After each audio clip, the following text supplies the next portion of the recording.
So this video lesson is all about extending the content from the data and graphing unit. Now in the unit itself, we talked about a lot of different representations for data. We talked about bar graphs and line graphs, stem and leaf plots, box and whisker plots, and frequency tables and histograms.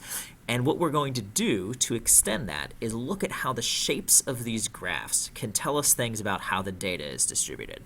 Now we already looked at one example of a unique data set when we looked at the idea of outliers, and we said that if our data set were something along the lines of 15, 20, 22, 18, and then suddenly a 93 came out, that this 93, which is a long distance from the rest of the data set, is called an outlier. And it really changes how the mean is represented by it, because we have a value that is making a big impact that is only one value. And an outlier is an example of how the data is distributed that can change the way that we see the data and interpret the data. And when it comes to bar graphs and histograms, we have a few different things that we can look at there. So we're going to look at this graph. And this graph, we'll take a second to interpret it here. This is the number of hours that somebody spent playing outside during the month of June, during each of these days.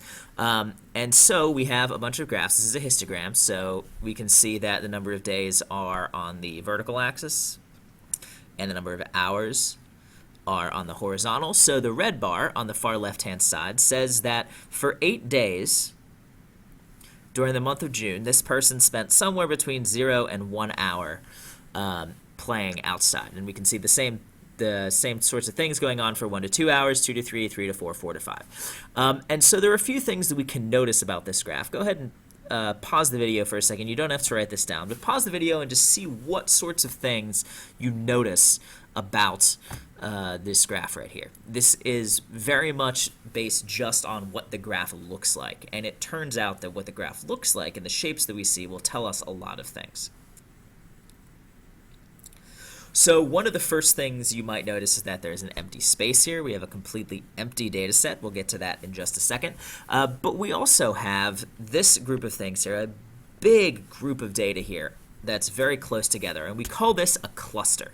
And whenever we have lots of data points that are really close together, we call it a cluster. And that means that there are a lot of things happening within this amount of time. And it turns out, if you add up all of these days, that for 26 of the 30 days, this person spent somewhere between 0 and 3 hours playing outside. So go ahead, pause the video, write down the definition of a cluster and a quick example graph. It can be this one if you want, that shows a cluster on the video lesson worksheet.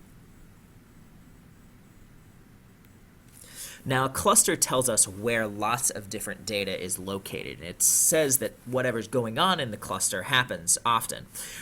What we said we also noticed about this was that there was an empty place here on the histogram, and we call that a gap.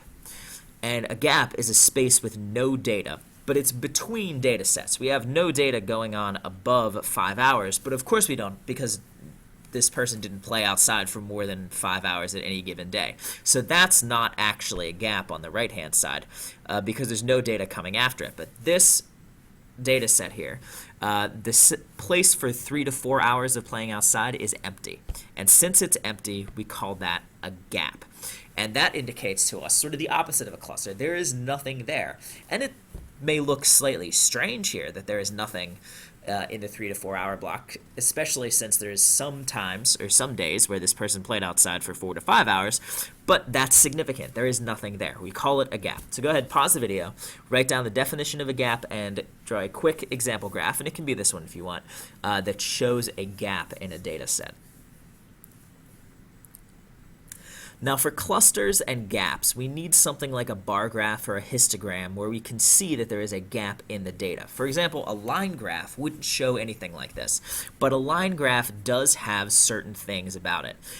For example, we might find a line graph, and this line graph is visitors at an amusement park one day. As you can see, it's well suited to a line graph. It talks about data over time. This park opens at 12 o'clock p.m. and there are 400 people at the park.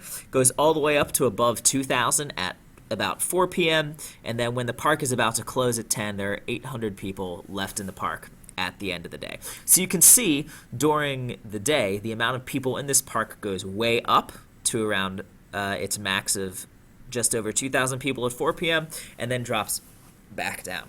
Well, in terms of the shapes of this graph, this point here, like the peak of a mountain, is an important point. That is the maximum number of visitors in the amusement park during the day. And we actually call that a peak. Now, it's important that this is in an ordered set of data. And an ordered set of data means it just has an order that it goes in. In a line graph, it is often from early time to later time, and we order the data based on 12 p.m., 2 p.m., 4 p.m., 6 p.m., 8 p.m., etc. So it has to be ordered. It has to be in a specific order that we want to have it in. And a peak is just any point that is greater than the data on either side of it. And this, the peak number of visitors in the park, is very obviously a peak for this data. So go ahead, pause the video, write down the definition of peak and an example graph, it can be this one, that shows what a peak is. And the last thing we want to talk about is what we call data trends. Now, we talked a little bit about this during the chapter where we talked about, does it look like something is increasing? Does it look like something is decreasing? And we're actually just going to take that idea and give it a name. This is called trending. And for this line graph, we're not going to use any specific examples here because most importantly, we're talking about the way that the graph is moving. Here, from the very beginning of the graph, early time, where the value is low, to the very end of the graph where the value is high, it seems like this graph is more or less steadily increasing. Now it goes down a little bit and it goes up sometimes and it stays nearly flat sometimes, but overall this graph is increasing when we start to the end. So this is called a trending increase, or an increasing trend. And that just means that the data in the graph is getting bigger. So this is called increasing. Now, when it comes to things mapped over time, particularly in financial markets, increasing and decreasing and no trends become big things because they indicate the direction that things might go.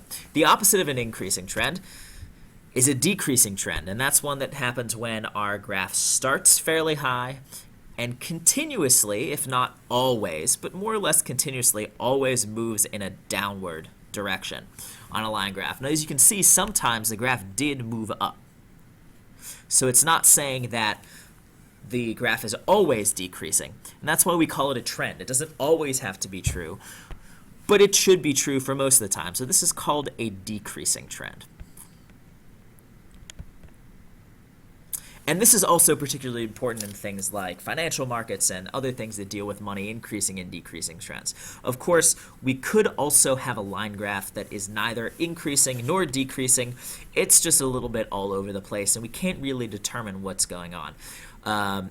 In some ways, we call this volatility when it moves up and down like that, but in just generally, we call this no trend.